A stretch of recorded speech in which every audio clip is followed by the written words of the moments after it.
Assalamualaikum warahmatullahi wabarakatuh. Waalaikumsalam warahmatullahi wabarakatuh. A'udzu billahi minasy syaithanir rajim. Bismillahirrahmanirrahim. Alhamdulillahilladzi arsadana ila tafdilil yatim.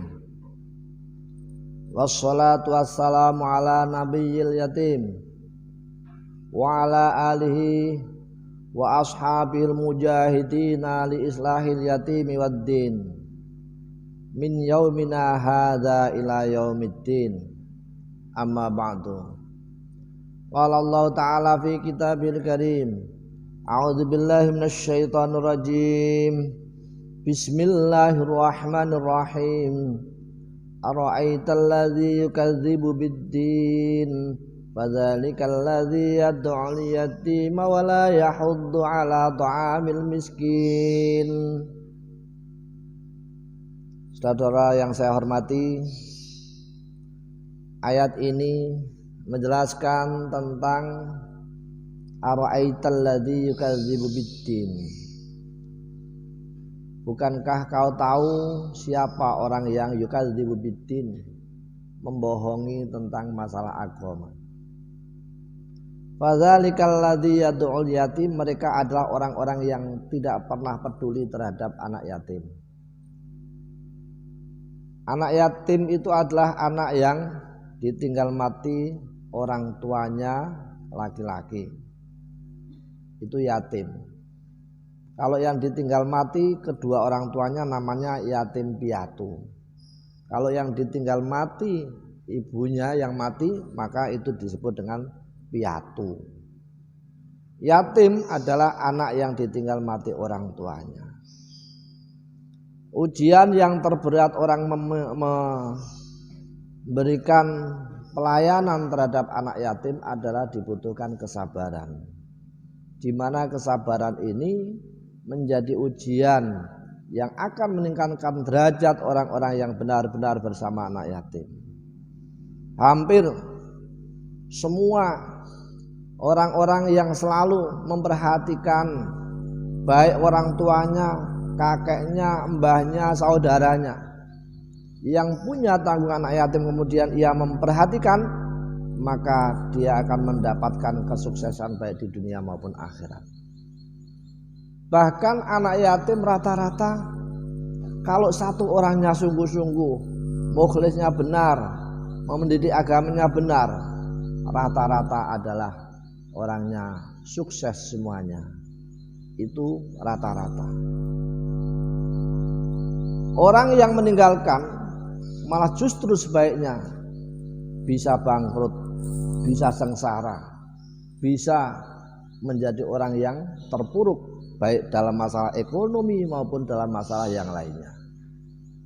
Itu contohnya sudah banyak.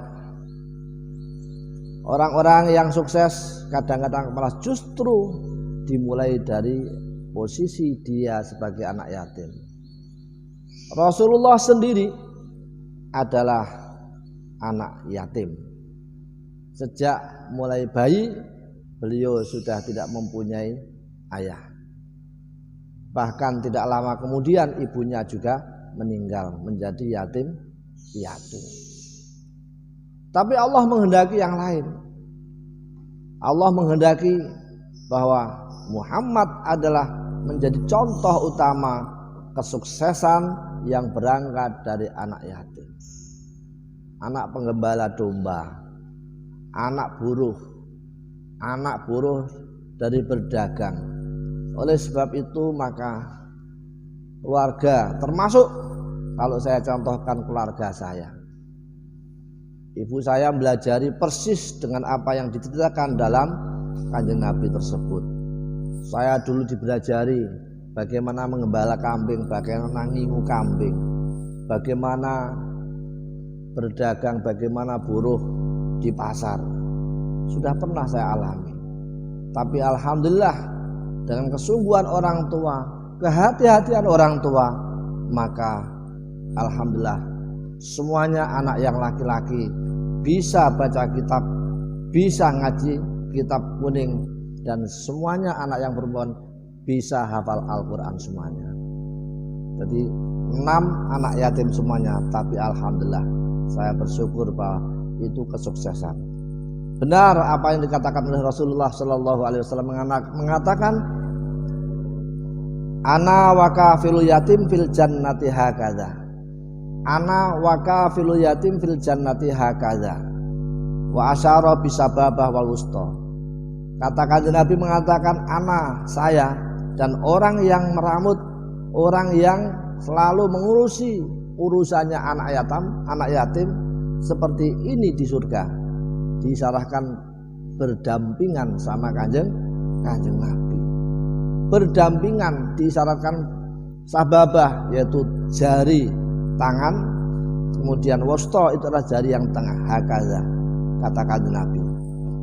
Oleh sebab itu maka orang yang selalu memperhatikan anak yatim, baik keluarganya, orang tuanya, saudaranya, insya Allah diberi jalan yang terbaik oleh Rasulullah Sallallahu Alaihi Wasallam, digambarkan menjadi penghuni surga. Pernah ada hadis yang menceritakan Aisyah radhiyallahu anha didatangi seorang ibu yang membawa kedua anaknya. Dia adalah anak yatim. Kemudian meminta dan bertamu kepada Aisyah. Ternyata apa? Aisyah pas pada waktu itu tidak punya apa-apa kecuali hanya tamrun wahidah, tamar satu. Tamar satu berarti kurma satu. Kemudian Aisyah memberikan 2 kurma itu dibagi 2 diberikan kepada kedua anak tersebut. Kemudian tidak lama Rasulullah SAW masuk. Kemudian kanjeng Nabi mengatakan, man ubtuliya min hadil banat bisa'in fa'ahsin ilaiha kun lahu sitron minan nar. Siapa yang diuji mempunyai kedua anak yatim, mempunyai anak yatim, kemudian dia fa'ahsana ilaihin, dia berbuat baik, merawatnya dengan kesabaran, tunjukkan pendidikan agamanya, openi sholatnya, maka dia termasuk bagian menutup dari api neraka. Sitrun minan nar, penghalang dari api neraka. Dengan kata lain, kalau orang terhalang dari api neraka, maka dia termasuk orang yang ahli surga. Biasanya orang ahli surga itu adalah hidupnya tenang, tidak terlalu ruwet. Itu termasuk bagian dari tanda-tanda di dunia. Oleh sebab itu maka percayalah bahwa apa yang dikatakan oleh Rasul itu selalu ada dalam diri kita. Selalu memperhatikan terhadap apa nasibnya anak-anak tersebut. Kemudian di sisi yang lain, anak yatim adalah anak yang lemah.